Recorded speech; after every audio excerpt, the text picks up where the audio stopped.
Alhamdulillah wa kafa wa salatu wassalamu ala rasulil mustafa wa ala alihi wa sahbihi wa man tabi'ahum bi ihsanin ila yaumidin amma ba'd. Kaum muslimin dan muslimah rahimani wa rahimakumullah.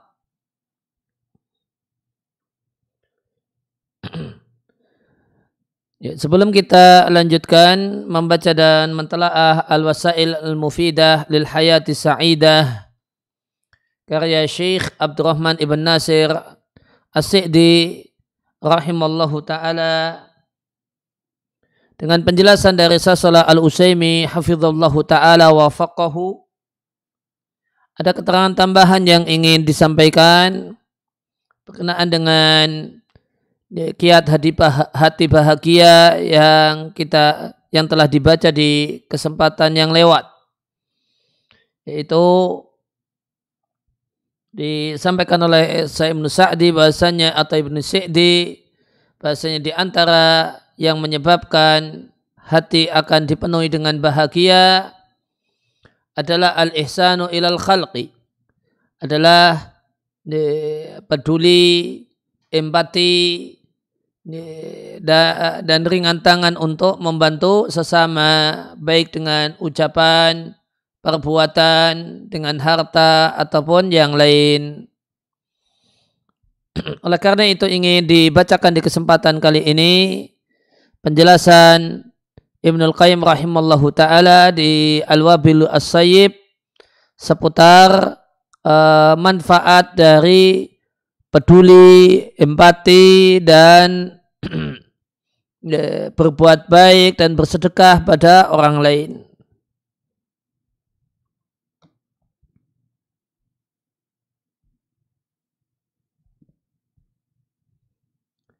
Itu di Wabil As-Sayyib halaman 69.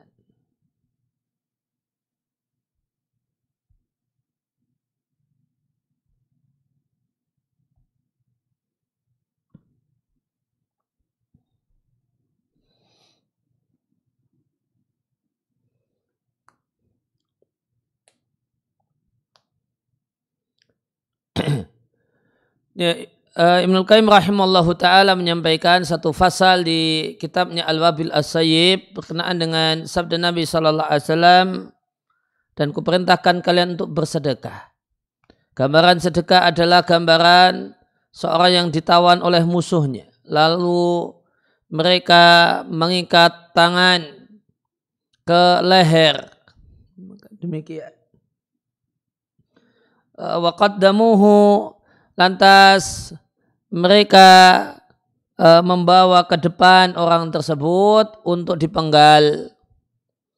Faqal, lantas orang tersebut mengatakan, aku tebus dari kalian baik dengan sedikit ataupun yang banyak. Maka dia tebus dirinya dari mereka musuh. Kemudian ini gambaran sedekah. Komentar Ibnul Qayyim, wa hadza aidan, dan ini adalah perkataan yang buktinya adalah realitanya. Dalilnya adalah wuqu'uhu, realitanya. Nah, ada perkataan yang sangat menarik disampaikan oleh Ibnul Qayyim rahimallahu ta'ala, karena sedekah itu memiliki pengaruh yang luar biasa untuk mencegah berbagai macam bala. Meskipun pelaku sedekah tadi pendosa atau orang yang zalim, bahkan orang kafir, maka sunnah Allah Ta'ala akan mencegah dengan sebab sedekah dari orangnya. Allah akan cegah berbagai macam bentuk bala. Dan ini adalah satu perkara yang telah diketahui oleh semua manusia, baik kaum terpelajar ataupun non terpelajar. Dan beliau katakan, wa ahlul ardi kulluhum muqirruna bihi, dan semua penduduk bumi mengakui hal ini, bahwasanya sedekah, peduli dengan sesama, membantu dan menolong manusia, itu adalah kiat untuk tercegahnya bala, tercegahnya bencana. Maka penghuni bumi seluruhnya mengakui hal ini. Kenapa? Li'annahum qad jarabuhu, karena mereka telah membuktikannya. Diriwayatkanlah At-Tirmidzi di jami'nya dari Anas bin Malik radhiyallahu anhu, Nabi sallallahu alaihi wasallam bersabda, "Inna shadaqata tudfi'u ghadaba rabbi." Sesungguhnya sedekah itu memadamkan murka Allah dan mencegah terjadinya kematian yang buruk.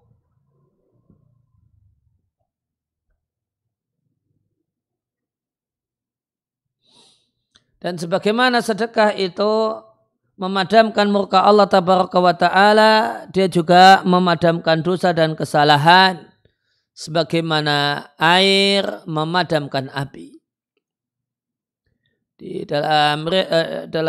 Tirmidzi dari Mu'adz bin Jabal, dia mengatakan, aku bersama Nabi SAW dalam satu perjalanan, maka jadilah aku di satu hari dekat dengan Nabi dan kami sedang jalan bareng. Lantas Nabi mengatakan, maukah aku tunjukkan kepadamu wahai Mu'adz pintu-pintu kebaikan. Puasa itu tameng, sedekah itu memadamkan dosa, sebagaimana sebagaimana air memadamkan api. Dan salatnya seseorang di tengah malam, kemudian Nabi membacakan ayat, tatajafa junubuhum, lambung mereka jauh dari tempat tidur karena mereka bangun tidak tertidur, mereka beribadah kepada Rabbnya karena rasa takut dan rasa harap, dan mereka menginfakkan sebagian yang kami rezekikan kepada mereka. Wa fi ba'dil athar, di sebagian athar disebutkan, bakiru bis sadaqati, segeralah kalian bersedekah, fa innal bala'a yatakhatta sadaqata, sesungguhnya bala itu akan melangkai sedekah, akan menghindar dari sedekah. Dan di antara bala adalah kegalauan, kesedihan, kekecewaan, murung, dan semisal itu.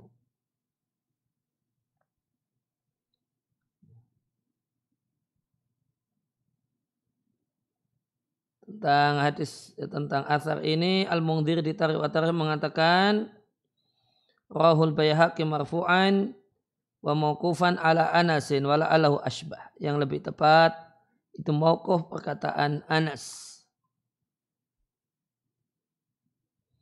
Maka Nabi menggambarkan sedekah dengan orang yang dibawa maju untuk dipenggal lehernya. Akhirnya dia tebus dirinya dari musuh dengan hartanya.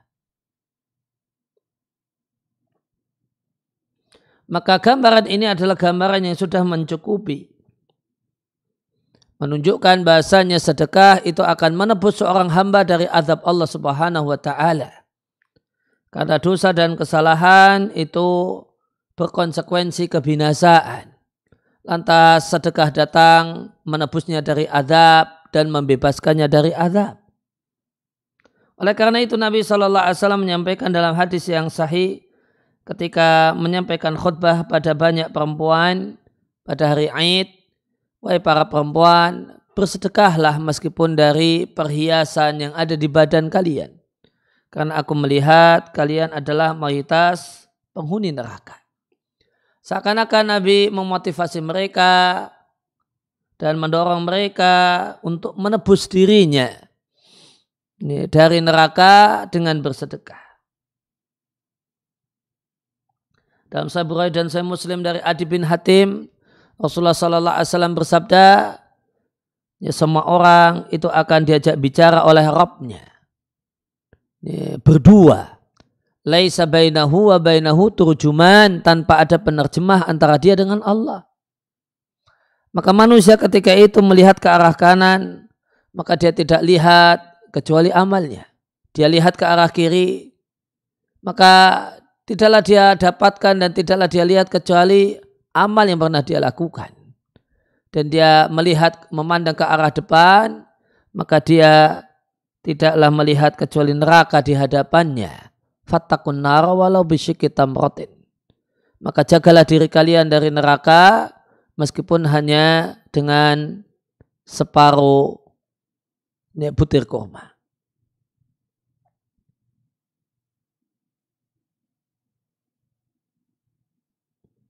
Kemudian dalam hadis dari Abu Dzar, dia mengatakan, aku bertanya kepada Rasulullah Sallallahu Alaihi Wasallam, amal apa yang menyelamatkan seorang hamba dari neraka? Nabi katakan beriman kepada Allah. Abu Dzar bertanya, ya Nabi Allah, bersama iman amal apa?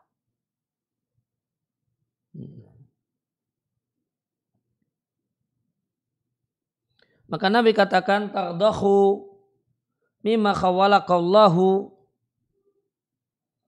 atau tardahu, mungkin berbagi dengan nikmat yang telah Allah berikan kepadamu.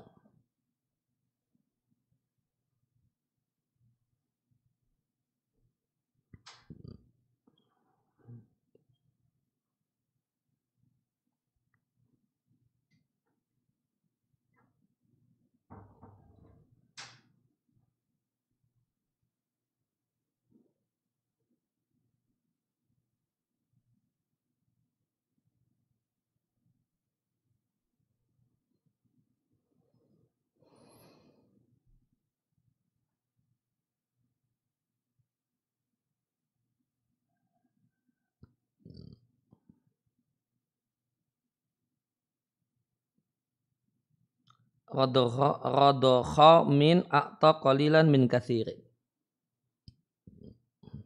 Maka berbagilah dari apa yang Allah berikan atau rezeki yang Allah berikan padamu. Abu Dzar bertanya, ya Nabi Allah, jika dia seorang yang fakir, tidak menjumpai harta yang bisa dia berikan, maka Nabi katakan gantinya adalah amar ma'ruf nahi mungkar. Abu Dzar bertanya, jika tidak mampu melakukan amar ma'ruf nahi mungkar, maka Nabi katakan, bantulah orang yang tidak bisa membuat satu barang. Dia ingin membuat satu barang, namun tidak bisa, maka bantu.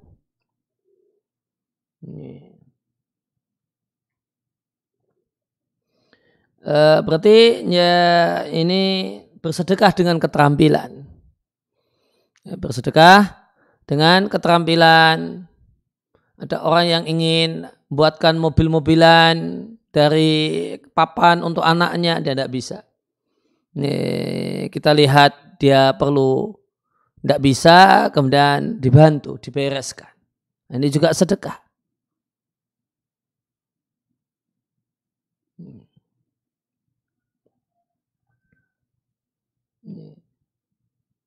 Kemudian Abu Dzar bertanya, wahai Rasulullah, apa pendapatmu jika orangnya ini tidak punya keterampilan untuk membantu orang lain? Nabi katakan, tolonglah bela orang yang teraniaya. Membela orang teraniaya perlu gagah perkasa, pandai bela diri. Maka Abu Dzar bertanya, wahai Rasul Allah, apa pendapatmu jika dia adalah orang yang fisiknya lemah, tidak mampu menolong orang yang teraniaya?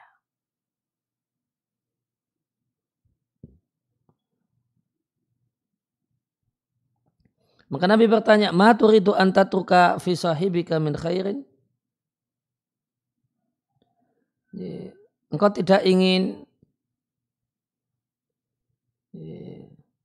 untuk membiarkan kawanmu kebaikan ada pada kawanmu, yumsik adahu anin nasi, jangan ganggu orang. Jangan mengganggu orang lain.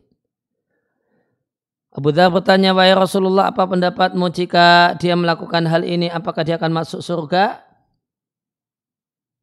Maka Nabi katakan, tidak ada seorang yang beriman yang melakukan salah satu dari amal-amal di atas, kecuali amal itu akan memegangi tangannya, lantas memasukkannya ke dalam surga.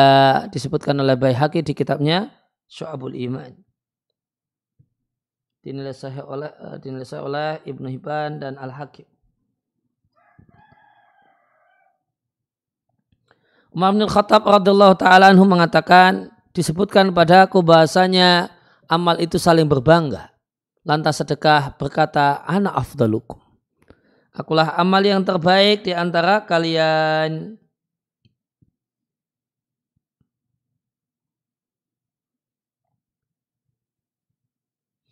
Kemudian dalam Sahih Bukhari dan Sahih Muslim dari Abu Hurairah, Rasulullah Shallallahu Alaihi Wasallam membuat permisalan orang yang pelit dan orang yang bersedekah. Dan ini dalil menunjukkan sedekah itu menyebabkan kelapangan dada dan ketenangan jiwa. Kita lihat gambaran yang Nabi berikan. Seperti dua orang yang memakai jubah namun terbuat dari besi. Au junatani, atau dua tameng dari besi.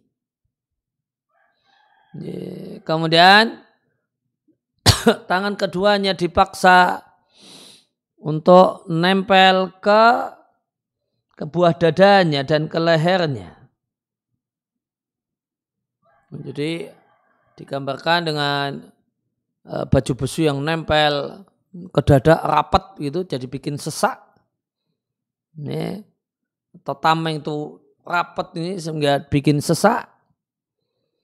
Kemudian mulailah orang yang bersedekah, setiap kali bersedekah baju besi tadi merenggang. Baju besinya merenggang. Karena mepet banget baju besi itu sampai bekas. Nah setelah bersedekah maka bajunya merenggang. Hatta turasya anamilahu. Jadi merenggang lebar sampai menutupi uras-uras jarinya dan sampai hilang bekasnya. Wa ja'ala al-bakhilu, sedangkan orang yang pelit setiap kali berkeinginan untuk bersedekah maka semakin mengkerutlah baju besi itu, dan masing-masing cincin baju besi itu mengambil posisinya masing-masing. Maka sedekah itu melapangkan dada. Nabi gambarkan dengan baju besi yang nempel di tubuh sampai bekas. Dengan bersedekah, baju besinya itu merenggang, melebar, molor gitu. Akhirnya dia bisa bernapas lega.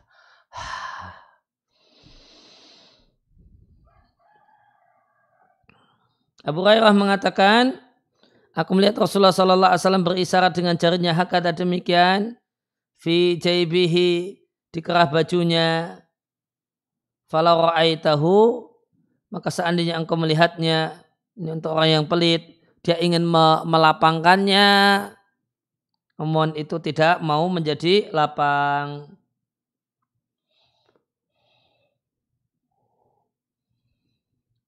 Nah, hadis ini diriwayatkan Bukhari di kitab zakat dari Abu Hurairah dengan redaksi sebagai berikut.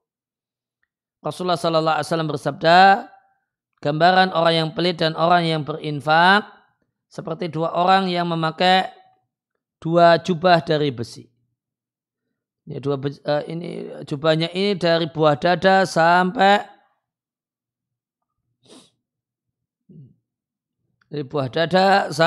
lehernya. Adapun orang yang berinfak, tidaklah dia berinfak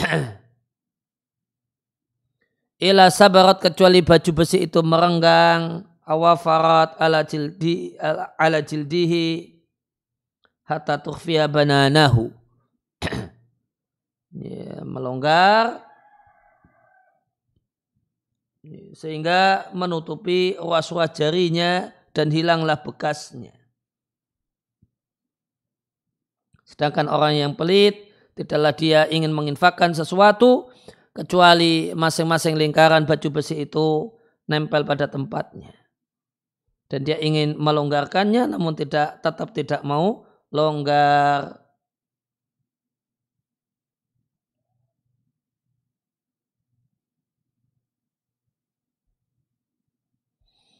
Kemudian Ibnu Qayyim mengatakan, dikarenakan orang yang pelit itu menahan diri untuk berbuat baik kepada orang lain. mamnu'an, tercegah untuk berbuat baik kepada orang lain, maka itulah hakikat orang yang pelit. Tertahan dan mencegah dirinya dari berbuat baik pada orang lain. Maka balasannya sejenis dengan perbuatannya. Sehingga orang yang pelit itu dadanya sempit. Dia tercegah dan terlarang untuk mendapatkan kelapangan dada. Sempit dadanya. Pendek napasnya. Sedikit gembiranya dan banyak susahnya. Banyak sedihnya. La yakadu tuqdalau hajatun, hampir-hampir tidak ada hajatnya yang beres. Dan tidak ditolong untuk mendapatkan apa yang dia inginkan dan apa yang dia cita-citakan. Maka orang yang pelit itu seperti orang yang memakai jubah dari besi. Qad jumi'at yadahu ila unuqihi. Kemudian tangannya itu dikumpulkan ke lehernya. Sehingga dia tidak mungkin bisa mengeluarkan. La yatamakkanu min ikhrajiha. Sehingga dia tidak punya kemampuan untuk mengeluarkannya. Tidak pula menggerakkannya. Setiap kali ingin mengeluarkannya. Atau meluaskan jubahnya, maka masing-masing cincin besi itu melekat pada posisinya masing-masing. Maka demikianlah orang yang pelit. Setiap kali ingin bersedekah, maka sifat pelitnya mencegahnya. Sehingga jadilah hatinya tetap dalam penjara sebagaimana keadaannya. Sedangkan orang yang bersedekah, setiap kali bersedekah dengan satu sedekah, maka lapanglah dadanya. Lapanglah hatinya dan luaslah dadanya.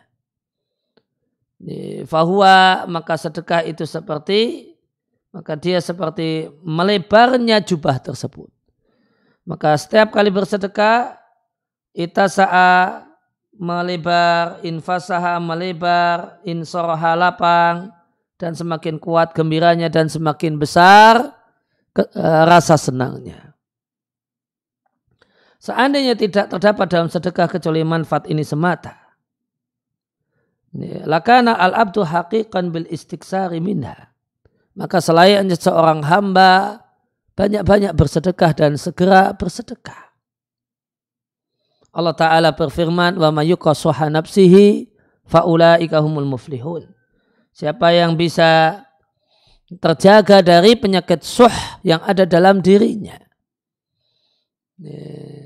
maka dia itulah orang yang beruntung. Abdurrahman ibn Auf atau Sa'ad bin Abi Waqqas tawaf mengelilingi Ka'bah,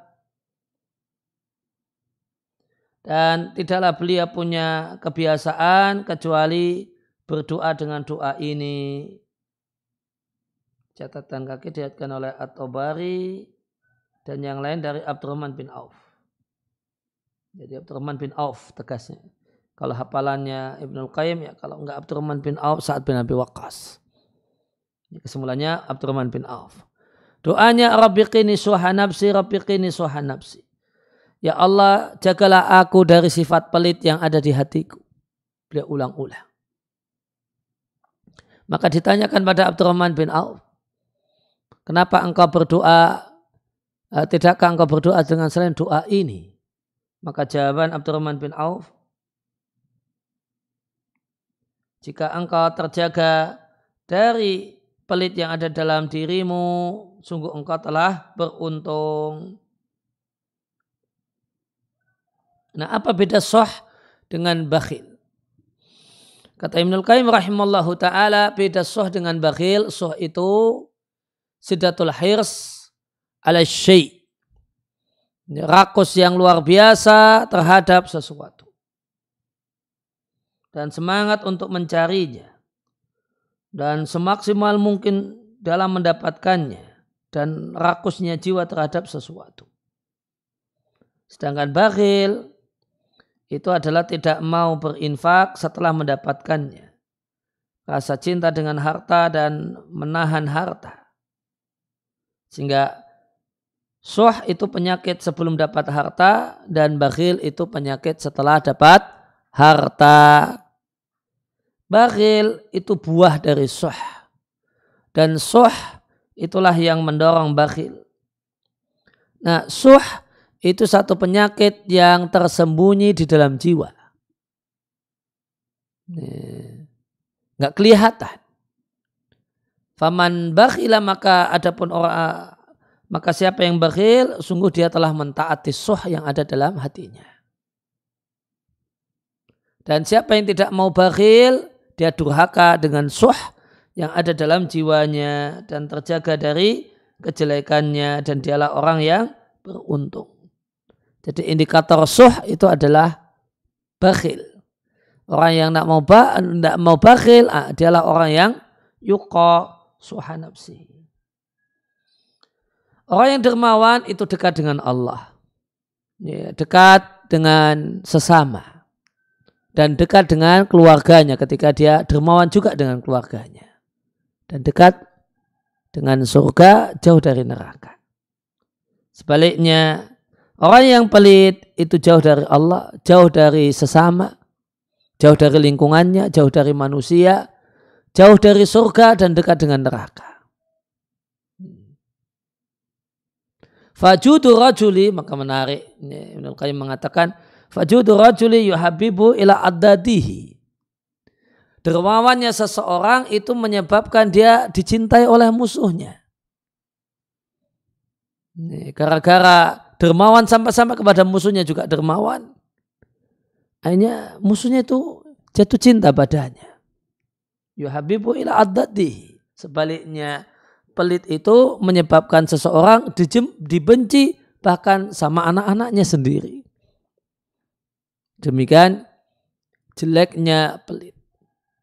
Anak yang demikian cinta dengan orang tuanya jadi benci gara-gara bapaknya kok pelitnya minta ampun. Maka ada syair yang sangat bagus kandungannya mengatakan, wa yudhiru aibal mar'i fin nasi bukhluhu wa yasturuhu anhum jami'a sakhauhu. Dan yang menampakkan jeleknya seseorang di depan publik, di depan banyak orang, itu adalah pelitnya. Dan yang menutupi kejelekannya dari masyarakat, dari semua manusia, adalah kedermawanannya. Maka tutupilah dengan kain kedermawanan. Fa ini arakula aibin fasakha'u khita'uhu. Maka aku lihat semua kejelekan, kedermawanan itu adalah tutupnya. Ya, maka dua baris ini satu hal yang sangat penting. Ketika kita punya hal yang dianggap sebagai satu hal yang buruk di mata orang lain, maka solusinya adalah dermawan. Ketika seorang anak itu dinilai bermasalah oleh orang tuanya, kenapa? Karena mengalami perubahan setelah ngaji, perubahan pakaian, perubahan ini dan itu. Ini jadi potensial untuk dianggap sebagai satu aib oleh orang tua. Maka solusinya dermawan sama orang tua. Banyak ngasih duit sama orang tua. Nanti pakaian yang sudah berubah itu nanti dimaafkan. Nanti tidak banyak dikomentari atau bahkan didukung dan dipersilahkan. Ini sesuatu yang ini dianggap buruk oleh orang tua, karena celananya gantung atau apa, orang tua menganggap ini satu hal yang wah, kasih duit banyak, beli ini beli itu, kulkas dipenuhi isinya, ibu pengen apa belikan, pengen cincin belikan cincin, bapak pengen apa belikan. Itu nanti perubahan pada diri anak yang itu potensial untuk dianggap aib sebagai orang tua itu jadi dimaafkan. Karena tapi kalau sudah mengalami perubahan pakaian dan yang lainnya, duitnya juga seret, sudah nggak ada yang menutupi. Maka sudah itu nanti akan jadi bahan celaan. Demikian juga orang yang misalnya hidup bermasyarakat, dia tidak bisa ikut acara ini dan itu karena dinilai acaranya bermasalah. Itu kalau dia dermawan. Dia bilang sama Pak RT, Pak RT, kalau ada rapat RT ngomong Pak, nanti saya nanggung snack dan bakminya gitu. Kalau di Jogja gitu. Nah, itu nanti ketidakhadiran di A dan di B, di acara A dan B itu dimaafkan gitu. Kenapa? Karena dermawan. Ya, benarlah kata penyair, wa yudhiru aibal mar'i fin nasi bukhluhu wa yasturuhu anhum jami'a sakhauhu takhatta bi athwabil sakha'i fa innani arakula aibin fasakha'u ghita'uhu wa qarin in qaranta huran. Dan bandingkanlah jika engkau mau membandingkan huran orang merdeka, fa inna ma yazinu wa yusri bil fata quranauhu. Karena yang fa'inama hanyalah yang membuat indah dan yang menjelekkan seseorang itu adalah teman-temannya. Wa aqlil idza mastata'ta qaula fa'innahu idzan qalla idza qala qaulul mar'i qalla khata'uhu. Persedikitlah jika engkau mampu, sedikitlah ngomong, minimalisir komentar. Fa'inna maka sungguh idza qala qaulul mar'i, jika sedikit omongan seseorang maka sedikit kesalahannya. Idza qala malul mar'i qala sadiquhu wa daqat alaihi arduhu wa sama'uhu. Dan jika minim harta seseorang, minim dan sedikit temannya, dan terasa sempit baginya bumi dan langitnya. Wa asbaha la yadri wa in kana haziman akudamuhu khairun lahu amwara'uhu.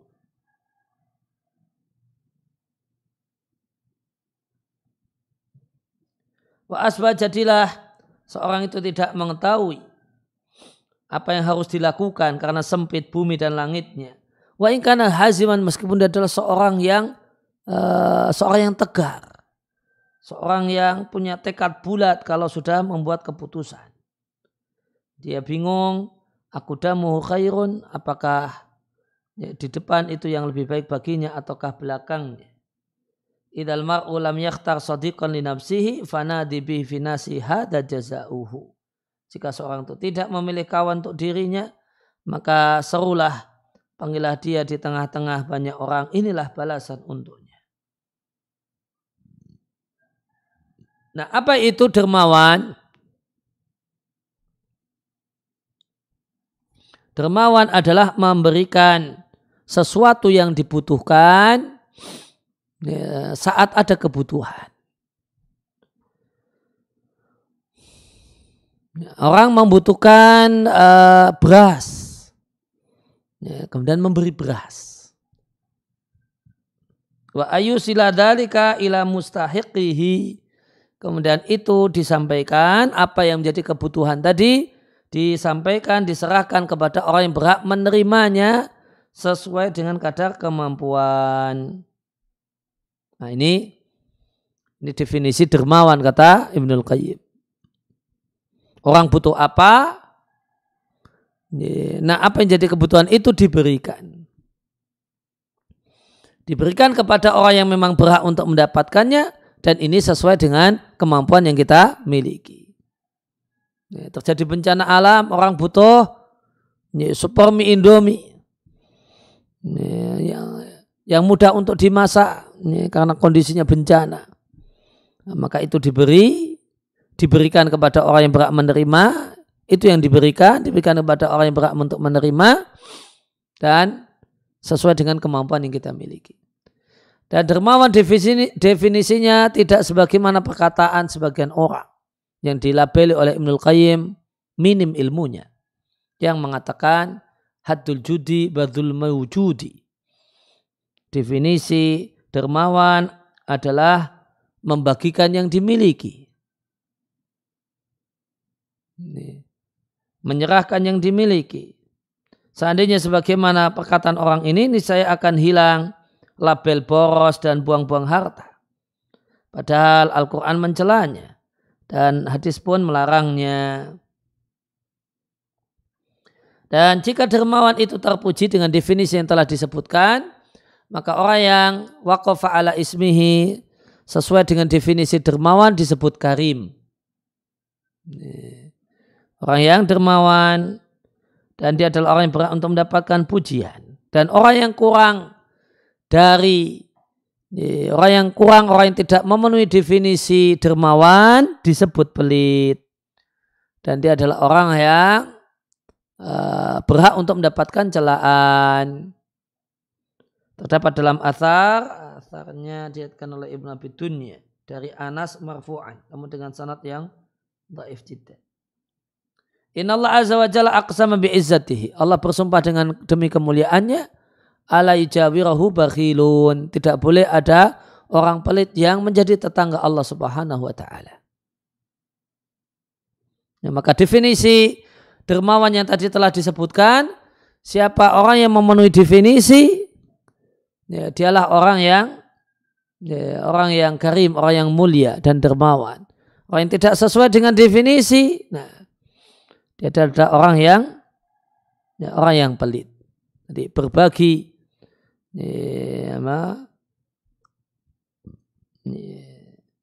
menyerahkan, berbagi apa yang dibutuhkan saat ada kebutuhan. Dan diantarkan dan disampaikan kepada orang yang berhak untuk menerimanya sesuai dengan kemampuan. Ini kebutuhannya tadi supermi, bisanya mampunya 1 bungkus, sudah dermawan. Semampunya 1 pak, sudah dermawan. Jadi tidak harus dalam jumlah yang banyak, namun sesuai dengan kemampuan. Biqadrati taqah. Kemudian dermawan itu ada 2 macam. Dermawan terhadap harta yang ada di tangan orang lain. Dan dermawan dengan berbagi harta yang ada di tangan Anda. Maka satu hal yang unik. Faqad yakunu rajulun, maka boleh jadi seorang itu termasuk manusia yang paling dermawan, namun dia tidak pernah berbagi apa-apa kepada orang lain. Nah, kenapa bisa disebut dermawan? Li'annahu sakha amma fi aidihim. Karena dia dermawan dengan apa yang ada di tangan orang lain. Harta yang ada di tangan orang lain. Tidak pernah minta-minta, tidak berharap, tidak mengharapkan bantuan finansial dari orang, tidak pernah ngemis, tidak pernah minta, meskipun tidak pernah berbagi. Nah, ini orang dermawan. Ini perkataan, ini makna perkataan. Sebagian ulama, as-sakha'u an takuna bimalika mutabari'an wa an mali ghairika mutawari'an. Ini definisi yang unik tentang dermawan. Ada ulama yang mendefinisikan dermawan dengan dermawan itu engkau berbagi harta yang kau miliki dan engkau wara' dengan harta yang dimiliki oleh orang lain. Aku mendengar Syekhul Islam Ibnu Taimiyah rahimahullah ta'ala mengatakan bahasanya Allah memberikan wahyu kepada Nabi Ibrahim. Wahyunya, wahai Ibrahim, apakah engkau tahu karena alasan apa aku jadikan engkau sebagai kekasihku? Ibrahim mengatakan tidak tahu. Allah berfirman, di anni ra'aitul ata'a ahabba ilaka minal akhdi. Karena aku melihat engkau lebih suka berbagi daripada menerima.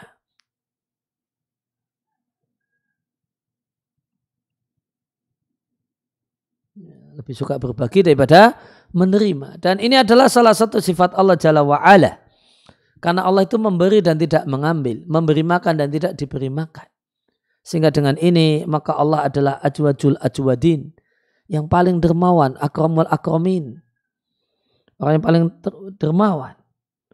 Dan makhluk yang paling Allah cintai adalah orang yang bersifat dengan sifatnya, sifat Allah Subhanahu wa ta'ala sebatas kemampuan hamba.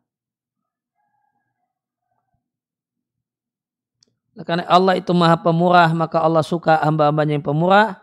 Allah berilmu sehingga mencintai para ulama. Allah Maha Kuasa sehingga Allah mencintai orang-orang yang pemberani. Allah itu Maha Indah sehingga mencintai orang yang memperindah diri.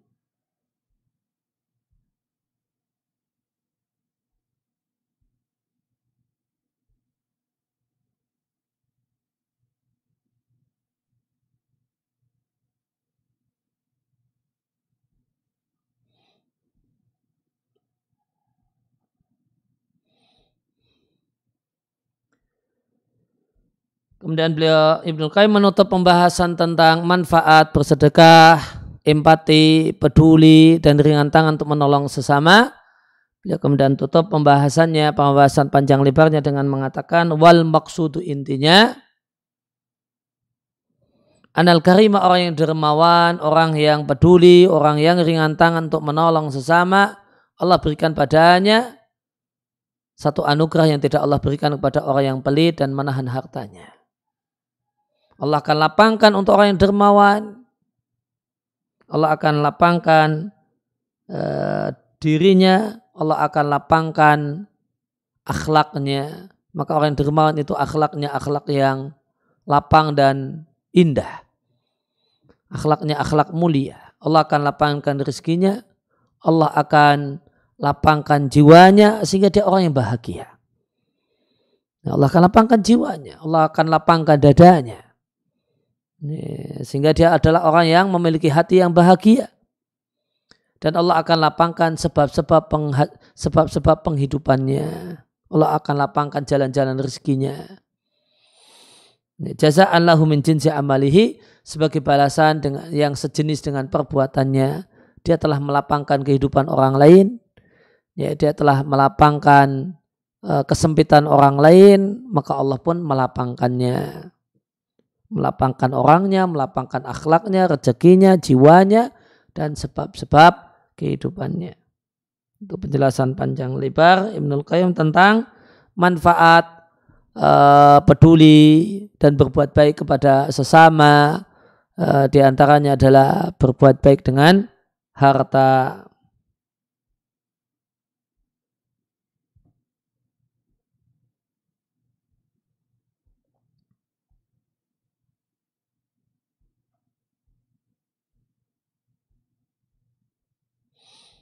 Ya, kemudian kita kembali ke Al-Wasail Al-Mufidah di halaman 21. Qala al-musannif rahimallahu ta'ala, di antara sebab atau kiat untuk menghilangkan kecemasan yang timbul karena ketegangan saraf dan sibuknya hati karena memikirkan hal yang mengeruhkan kehidupannya dan mengeruhkan hatinya, adalah menyibukkan diri dengan aktivitas, dengan satu aktivitas, atau menyibukkan diri untuk berpikir dan memikirkan satu ilmu yang bermanfaat. Fa'innaha, maka hal tersebut akan melalaikan hati dari hal yang menyibukkan hati, dari sibuknya hati dengan satu perkara yang perkara itu membuatnya cemas. Warubama, dan boleh jadi nasya, dia lupa, bisababi dzalikal dengan sebab hal itu, sibuk dengan ilmu atau sibuk dengan aktivitas yang manfaat, dia lupa dengan berbagai macam sebab yang menyebabkan dia alham wal gham, yang menyebabkannya itu galau dengan sesuatu yang belum terjadi, dan al-ghamma, dan kecemasan dengan sesuatu yang sedang terjadi. Fafarihat nafsuhu, akhirnya jiwanya pun gembira dan bertambahlah semangatnya. Di antara orang itu, misalnya contoh sederhananya, di antara yang menyebabkan orang itu sedih adalah sedih memikirkan orang yang dekat di hatinya yang meninggal dunia, anaknya yang meninggal dunia. Nah, sedih ini akan tetap akan awet jika orang yang sedih ini tidak ngapa-ngapain, duduk termenung, bahkan malah kemudian lihat foto anaknya, akhirnya berderai air mata. Lihat kemudian album anaknya, wah semakin sedih. Lihat kemudian istri anaknya, jadi ingat. Jadi lihat cucunya dari anaknya tersebut, wah semakin ingat. Maka sedihnya tidak hilang-hilang. Gimana supaya sedihnya cepat hilang? Jangan diem saja, namun beraktivitas. Namun beraktivitas yang manfaat, atau kalau dia penggemar ilmu, penggemar buku, ya baca buku. Itu nanti akan hatinya tidak sibuk mikirkan anaknya yang telah meninggal dunia. Bahkan bisa lupa gitu. Dan di sini kita jumpai besarnya nikmat Allah di balik lupa. Seandainya bukan karena lupa, maka rasa sedih tidak akan pernah hilang. Namun karena Allah berikan pada kita lupa, maka kita bisa menghilangkan, kita bisa melupakan hal-hal yang membuat kesedihan. Dan di antara kiat penting supaya cepat lupa adalah menyibukkan diri dengan hal-hal yang bermanfaat. Sibuk beraktivitas, aktivitas keilmuan atau aktivitas fisik. Istighal bi amal minal a'mal, sibukkan diri dengan aktivitas fisik, atau ilmu minal ulumi nafi'ah, atau sibukkan diri dengan aktivitas keilmuan.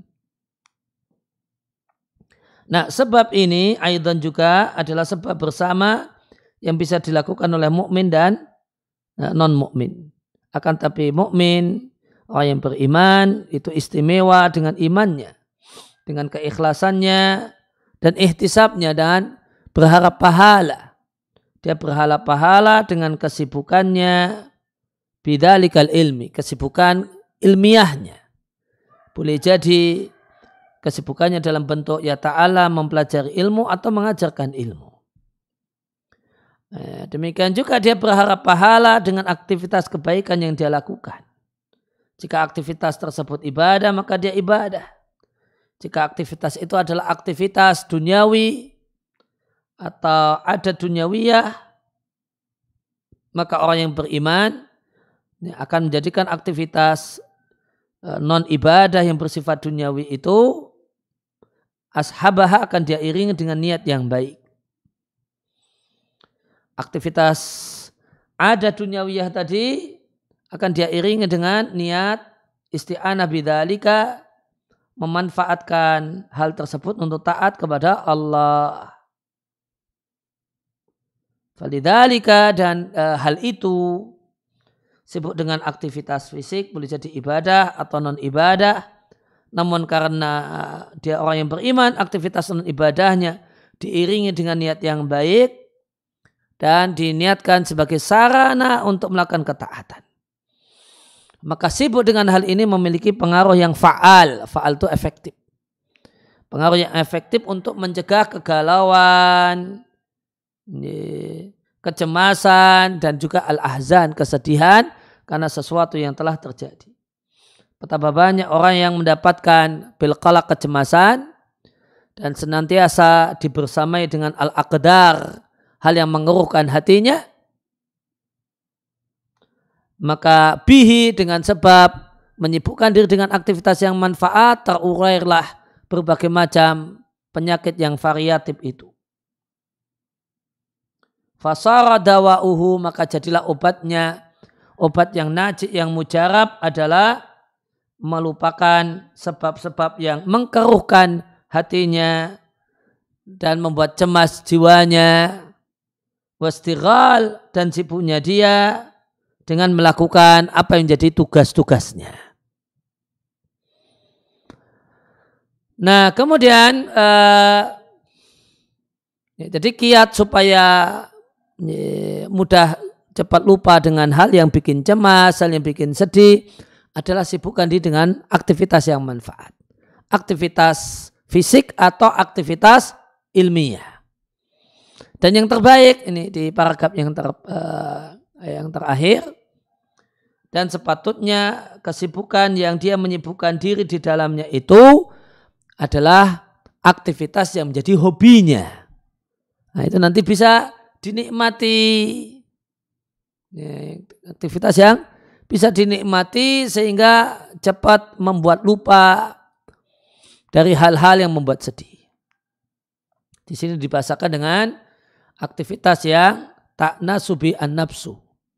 Jiwanya merasa enjoy, nyaman dengannya. Bahkan tashtaquhu, sangat merindukannya. Nah, aktivitas yang jiwa itu merasa nyaman dengannya, rindu karena lama tidak melakukannya, itu dalam bahasa kita namanya hobi. Maka disarankan aktivitasnya bukan sembarang aktivitas yang jadi hobi.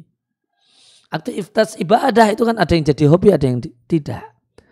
Ada orang yang hobinya dzikir, ada orang yang hobinya baca Quran, ada orang yang hobinya sholat. Masing-masing orang beda-beda. Ambil aktivitas yang menjadi hobi. Maka jika menyibukkan diri dengan aktivitas yang itu merupakan hobinya, fa inna hadza, maka tindakan ini lebih mendorong untuk mendapatkan maksud yang manfaat ini, yaitu menghilangkan kecemasan, menghilangkan kegalauan, menghilangkan kesedihan. Wallahu a'lam.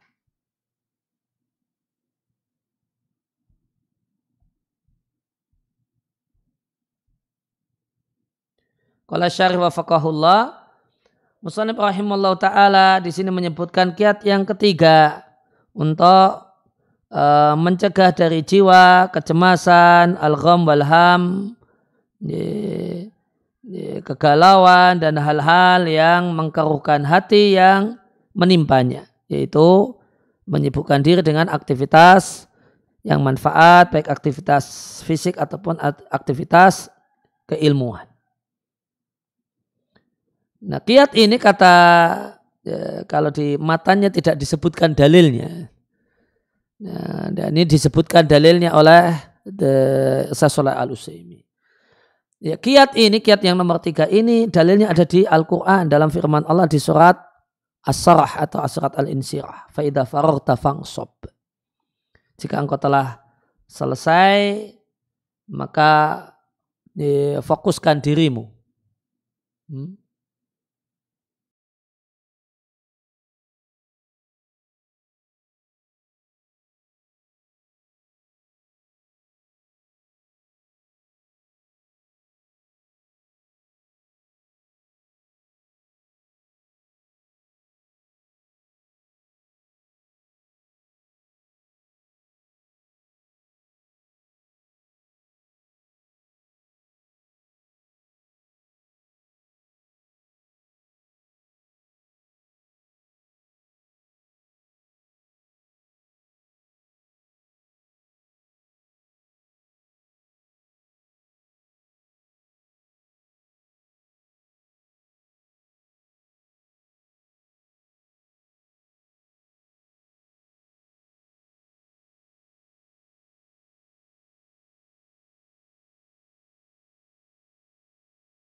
Maka Allah Subhanahu wa ta'ala memerintahkan hamba-hambanya indal farahi, ketika telah selesai beraktivitas, ayuqbil alaihi, untuk memberikan perhatian kepada Allah dengan beribadah. Karena Allah Subhanahu wa ta'ala mengetahui bahasanya para hamba manusia itu jika mereka biarkan diri mereka kosong tanpa aktivitas, fa innaha, maka diri itu tidak harus disibukkan. Sebagaimana perkataan salah satu salaf, nafsaka ilam tuzghilaha bi ta'ati istaghalatka bil ma'siyati. Jiwamu wahai manusia, jika tidak engkau sibukkan dengan ketaatan, maka jiwamu itu akan menyibukkan dirimu dengan kemaksiatan. Maka di antara kiat penting yang mencegah dari seseorang hal-hal yang mengkeruhkan hatinya, hal-hal yang bikin cemas, hal-hal yang bikin gundah gulana, maka untuk mencegahnya adalah sibukkan diri dengan hal yang manfaat. Karena perkara yang seorang itu sibuk dengannya, maka kesibukan seseorang berupa ilmu yang bermanfaat ataukah amal yang saleh itu akan menyebabkan dia lupa dengan sebab-sebab kegalauan, sebab-sebab gundah gulana. Jiwanya akan merasa gembira dan bertambahlah energiknya. Dan ada dua kelompok manusia yang bersekutu dalam masalah ini, yaitu orang kafir dan orang yang beriman. Dan orang yang beriman itu unggul dengan keimanannya, dengan keikhlasannya dan berharap pahala. Baik dia sibuk dalam aktivitas dunia atau aktivitas akhirat. Maka dengan kekuatan ikhlasnya dan berharap pahala, tahsululahu quwwatun, maka dia memiliki kekuatan yang luar biasa untuk melakukan sebab-sebab ini. Saya ingin dapat pahala. Ada dorongan untuk semangat melakukan aktivitas ini. Yang aktivitas ini akan menyebabkan dia lupa dari hal-hal yang membuatnya sedih. Nah, ini tidak ada pada diri orang kafir. Ya, semangat untuk cari pahala dengan aktivitas. Nah, itu keunggulan orang yang beriman. Dan semakin perkara yang menjadi kesibukan seseorang itu semakin agung perkara yang menjadi kesibukan seseorang, maka pengaruhnya dalam jiwanya semakin besar. Wa kullama kana hadzal amru al-azim, dan jika perkara yang agung yang menjadi kesibukan seseorang itu semakin ikhlas karena Allah dan mencocoki sunnah Nabi SAW, maka akan semakin nampak manfaatnya. Sebagaimana perkataan Abdullah bin Mubarak, betapa banyak amal besar jadi kecil karena niat. Betapa banyak amal kecil jadi besar karena niat. Dan jika bagus niat seseorang dan dia mengikuti syariat yang mulia ini,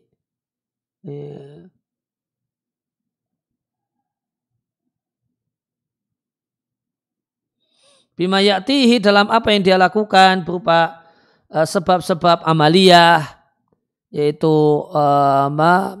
aktivitas fisik yang menyibukkannya, atau sebab-sebab ilmiah, aktivitas keilmuan yang dia lakukan berupa ilmu yang manfaat dan amal-amal yang saleh, maka dia akan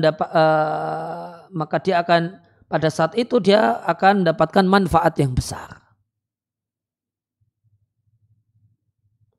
Fi ayatil Qur'anil Karim, dan dalam ayat-ayat Al-Qur'anul Karim, ma la yuhsa, satu hal yang tak terhitung karena demikian banyaknya ayat-ayat yang isinya menjelaskan manfaat ilmu yang bermanfaat dan amal soleh. Wa ma tarju ala sahibihi, dan bahasanya ilmu yang bermanfaat dan amal soleh itu akan wa ma tarju ala sahibi min sa'adati dunya wal akhirah, dan kebahagiaan dunia dan akhirat yang akan didapatkan oleh orang yang sibuk dengan ilmu yang bermanfaat dan amal saleh. Demikian yang dikaji dalam kesempatan kali ini. Wassallallahu ala nabiyina Muhammadin wa ala alihi wa sahbihi wasallam wa arda'ana alhamdulillahi rabbil alamin. Ada pertanyaan?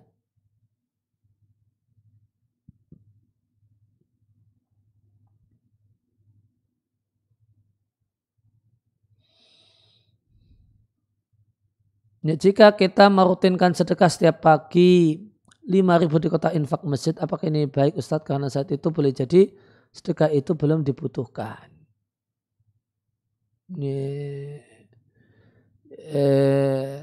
Sedekah itu lebih bernilai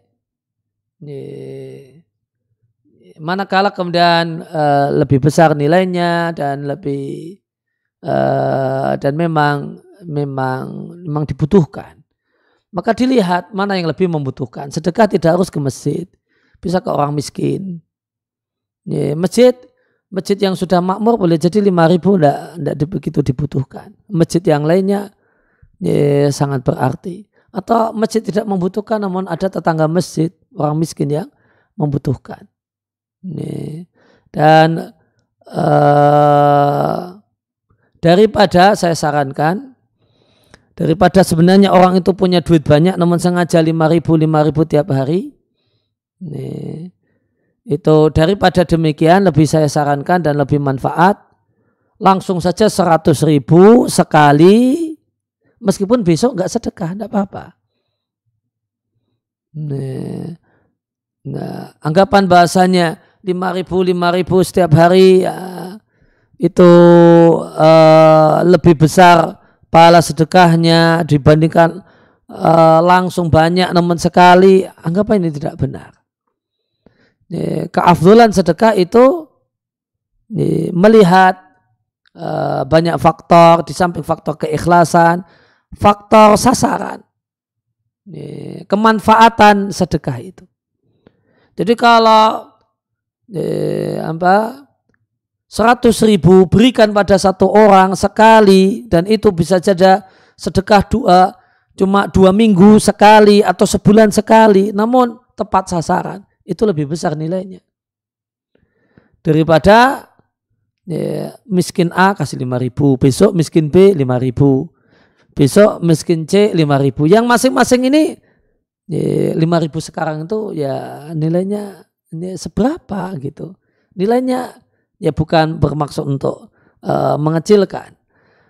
Tapi 5.000 untuk ini si A 5.000, si B 5.000, si C 5.000. Daripada demikian, ya karena si A 5.000, si B 5.000, namun ini ganti hari, nanti si C 5.000. Daripada demikian, lebih besar pahalanya, langsung jadikan 100.000, kasihkan A, meskipun itu hanya sedekah dalam 1 bulan. Karena nilainya langsung besar, langsung bisa terasa manfaatnya.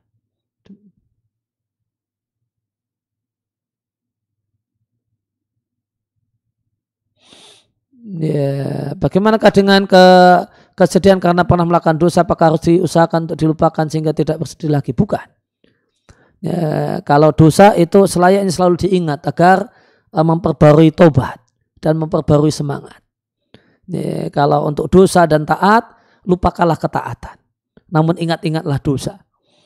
Ya, yang diharapkan, ingat dosa ini membuahkan ketakutan, dan ketakutan ini dengan kadar yang proporsional akan jadi mesin pendorong untuk banyak beribadah dan banyak beramal. Demikian wassallallahu ala nabiyina Muhammadin wa ala alihi wasallam wa arda'ana alhamdulillahirabbil alamin. Subhanakallahumma bihamdika asyhadu an la ilaha illa anta astaghfiruka wa atubu ilaik.